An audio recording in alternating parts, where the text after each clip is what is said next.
Welcome, Audrey and John.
Welcome, Dee Dee.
Welcome, Sky.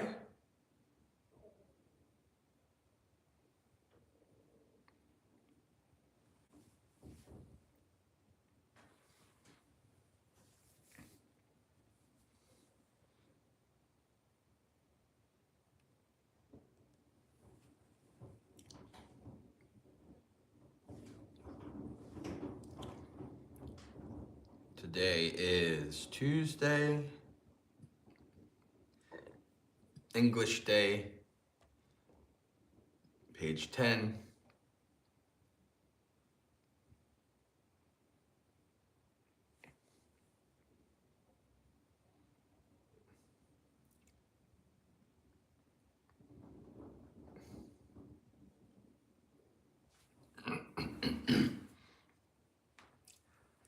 Homage to the Sublime One, the Worthy One, the Fully Enlightened One.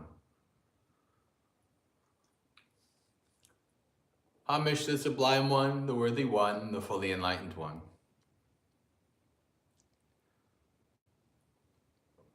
Homage to the Sublime One, the Worthy One, the Fully Enlightened One.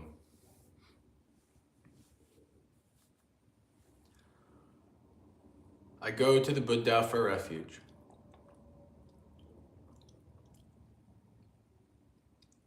I go to the Dhamma for refuge.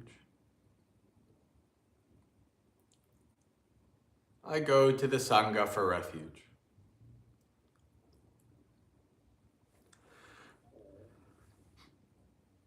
A second time I go to the Buddha for refuge. A second time I go to the Dhamma for refuge.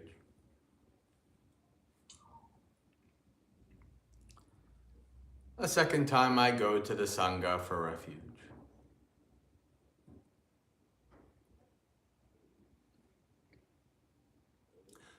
A A third time I go to the Buddha for refuge.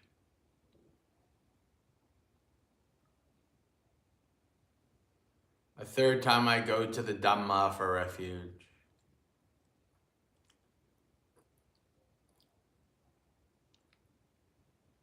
A third time I go to the Sangha for refuge.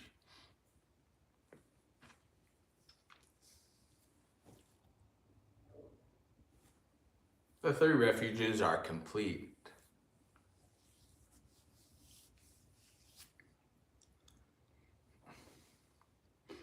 I undertake the training rule to abstain from taking life.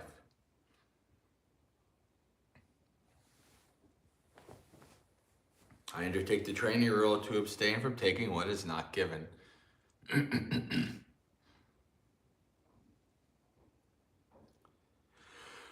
I undertake the training rule to abstain from sexual misconduct.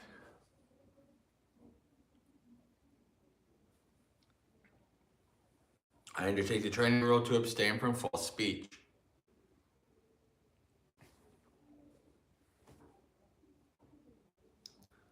I undertake the training rule to abstain from intoxicating drinks and drugs causing heedlessness.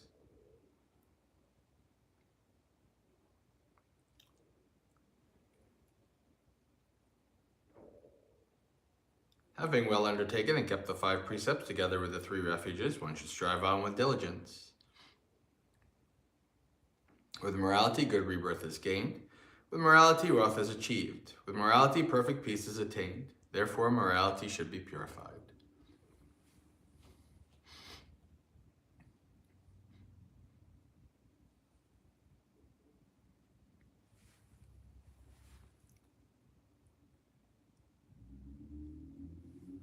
All right.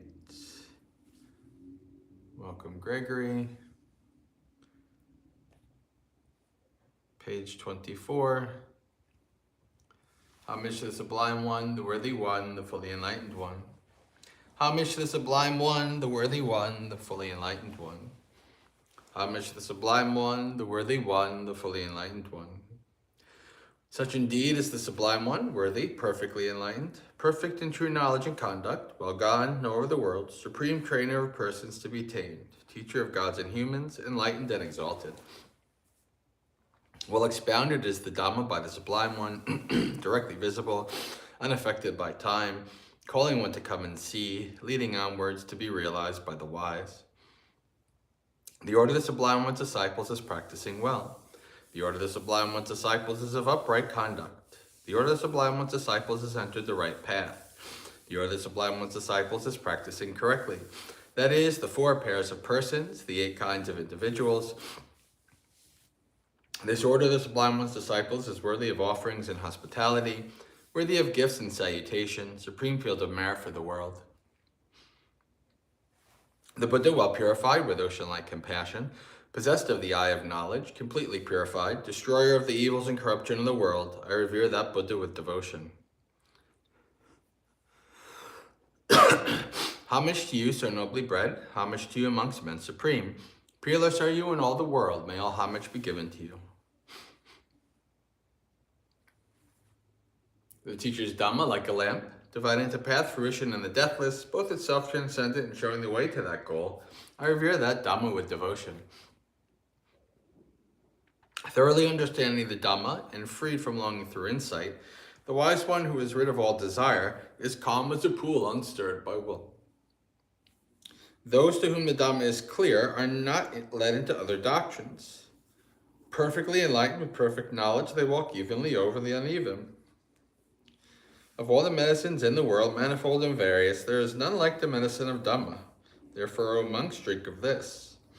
Having drunk this Dhamma medicine, you will be ageless and beyond death. Having developed and seen the truth, you will be quenched, free from craving.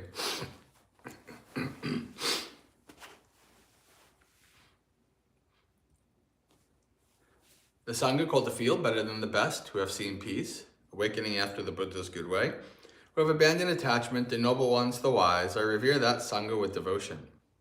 Happy is the arising of the Buddhas, happy is the teaching of the true Dhamma, happy is the unity of the Sangha, happy is the discipline of the united ones.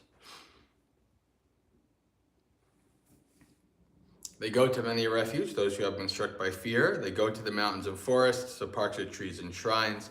But none of these is a secure refuge. None is the refuge supreme. Not by relying on such a refuge can one be freed from all suffering. But one who has gone for refuge to the Buddha, Dhamma, and Sangha sees with perfect wisdom the Four Noble Truths. Suffering, the arising of suffering, the transcending of suffering, and the Noble Eightfold Path that leads to suffering's final end. This is the refuge that is secure. This is the refuge that is supreme. By relying on such a refuge as this, one is released from all suffering. By this practice of Dhamma in accord with the Dhamma, I respect the Buddha. By this practice of Dhamma in accord with the Dhamma, I respect the Dhamma. By this practice of Dhamma in accord with the Dhamma, I respect the Sangha. All actions are led by the mind. Mind is their master, mind is their maker. Actors speak with a defiled state of mind, and suffering follows, as the cartwheel follows the foot of the ox.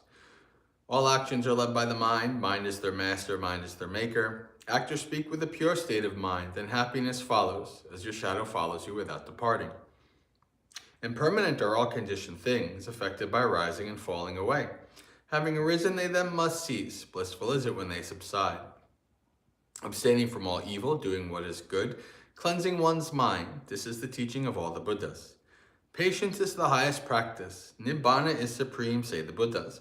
A mendicant does not harm others, a recluse oppresses no one. Not insulting, not harming, restrained according to the moral code.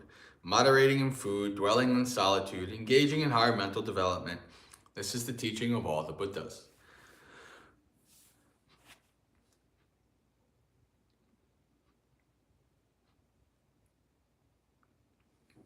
By the blessings that have arisen from my practice, may my venerable preceptors and teachers who have helped me, mother, father, and relatives, male and female rulers, worldly powers, virtuous human beings, the higher beings, demons, and high gods, the guardian deities of the world, celestial beings, the Lord of Death, friendly people, indifferent and hostile, may all beings be well. May the skillful deeds done by me bring you threefold bliss. May this quickly bring you to the deathless. By means of this meritorious deed and through this aspiration, may I quickly attain the cutting off of craving and clinging. Whatever faults I have until I am liberated, may they quickly perish. Wherever I am born, may there be an upright mind, mindfulness and wisdom, austerity and vigor. May no harmful influences weaken my efforts. The Buddha is the unsurpassed protector. Dhamma is the supreme protection. Peerless is the silent Buddha. Sangha is my true refuge. By the power of these exalted ones, may I rise above all defilements. By means of this meritorious deed, may I never join with the foolish. May I join always with the wise until the time I attain Nibbana. May the suffering be free from suffering. May the fear-struck be free from fear. May the grieving be free from grief. So too may all beings be. From the highest realm of existence to the lowest, may all beings arisen in these realms, with form and without form, with perception and without perception, be released from all suffering and attain to perfect peace. Excellent, excellent, excellent.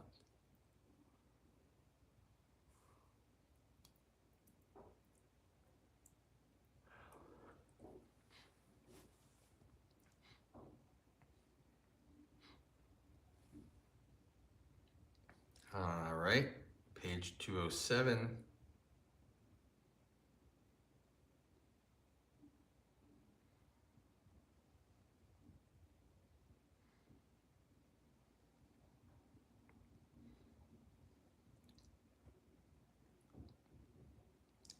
Katamacha bhikkhave sammasati yata bhikkhave bhikkhu kaya nupassi viharati atapi sampajano satima vinaya loke pijja domanasam vedanasu vedana nupassi viharati atapi sampajano satima vinaya loke pijja domanasam chitte chitta nupassi viharati atapi sampajano satima vinaya loke abhijja domanasam dhamme sudhamma nupassi viharati atapi sampajano satima vinaya loke abhijja domanasam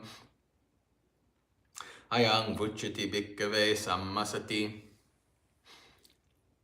Katamocha bhikkave samma samadhi yadda bhikkave bhikkhu vivicceva kamehi vivicca kusalehi dhammehi savitakkang savicharang vivekujang piti sukkang patta majjanang upasampajja viharati vitakka vicharanang vupasamajjatang sampasadanang Cetaso eko di bhavang avitakkang avicharang samadhijang piti sukkang Duttiya janang upasampajja viharati pitiya cha viraga upekako cha viharati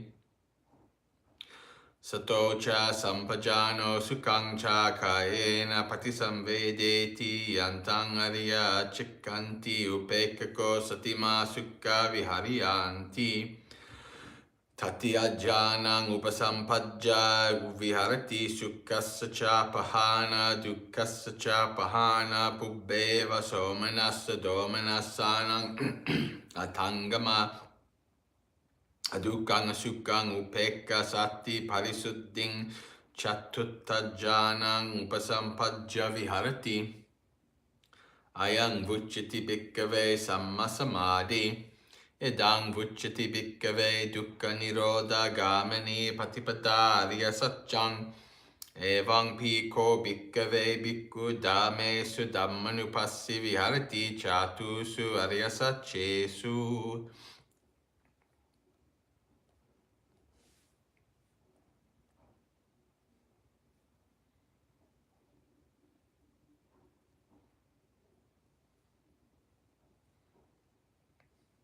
And what bhikkhus is right mindfulness? Here a bhikkhu dwells contemplating the body in the body, ardent, clearly comprehending, mindful, having subdued longing and grief for the world. He dwells contemplating feelings and feelings, ardent, clearly comprehending, mindful, having subdued longing and grief for the world. He dwells contemplating mind in mind, ardent, clearly comprehending, mindful, having subdued longing and grief for the world. He dwells contemplating phenomena in phenomena, ardent, clearly comprehending, mindful, having subdued longing and grief for the world. This is called right mindfulness.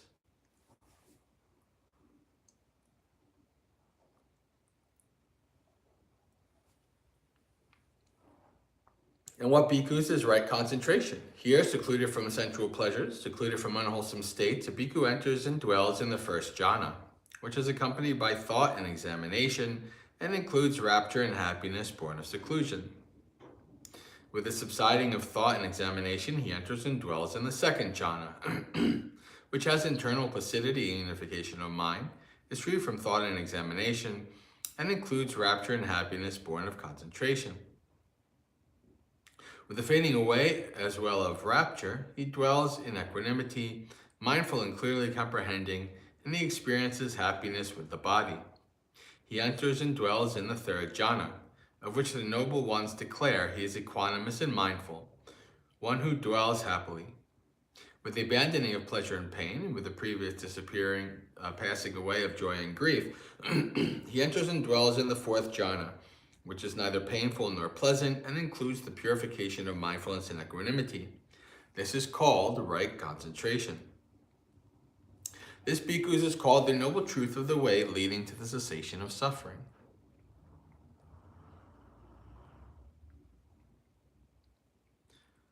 All right.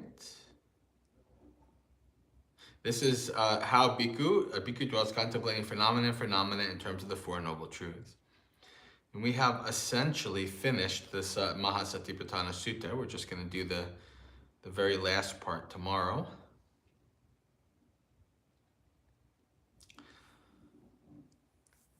Time for our thought of the day. Page 109.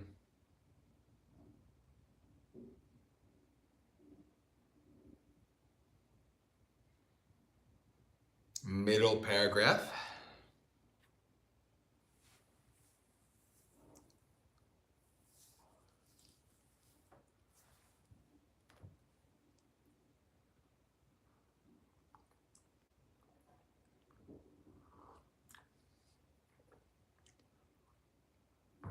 Katamacha sabhikave majjima patipada tathagatena bisambuddha chakku karani jnanam karani Upasamaya Abhinyaya Sambuddhaya Nibbannaya Samvattati Ayameva Aryo Atangiko Maggo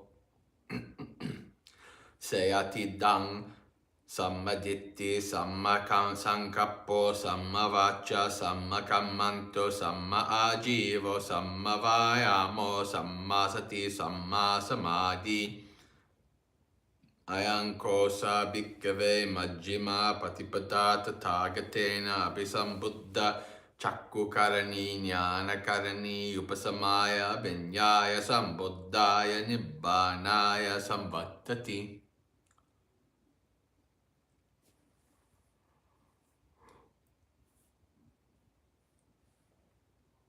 All right, English.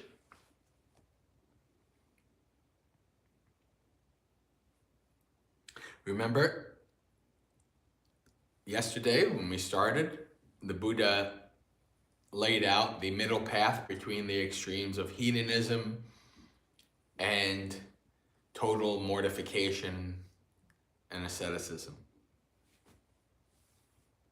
And so he continues on. And what, bhikkhus, is that middle way awakened to by the Tathagata, which gives rise to vision, which gives rise to knowledge, which leads to peace, to direct knowledge, to enlightenment, to nibbana? It is the Noble Eightfold Path.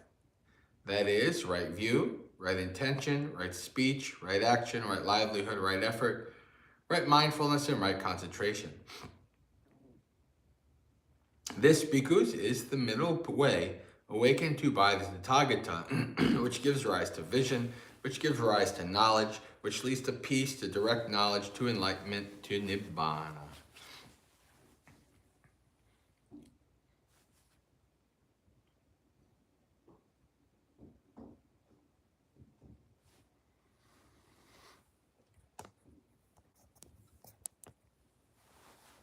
Good morning, friends. So, the middle way is the Noble Eightfold Path.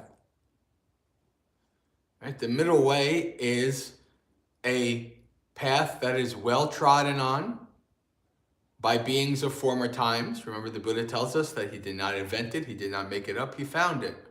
Like a person finds an ancient city and goes to the local king and asks him to rebuild it once more. So the middle way, the middle path, is the Noble Eightfold Path. Right? The path between these two extremes. This path is not about being hedonistic, nor is it about being totally masochistic. Right? This is a path of restraint and development, but not in such a way that it actually does lead somewhere. Not in such a way that the hedonism or masochism, the total, asceticism of body, those don't lead anywhere. They kind of are a dead end, but the Noble Eightfold Path leads somewhere. The Noble Eightfold Path leads to the ending of suffering. It is the middle way awakened to by the Tathagata that leads to peace, freedom, knowledge, wisdom, insight, etc. It is the path that is laid out before us as Buddhist practitioners who want to develop it and follow the path to its culmination. All right, friends, so I think we are good for today. So Sukhi Hotu, may you be happy and at ease, practice well and be well, and may you have a spiritually successful and peaceful practice until we meet again, which, if I'm alive, should be tomorrow morning for another morning monastery experience. And as always, for those of you staying for the meditation, it begins and ends at the bell.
All right, friends, have a good day.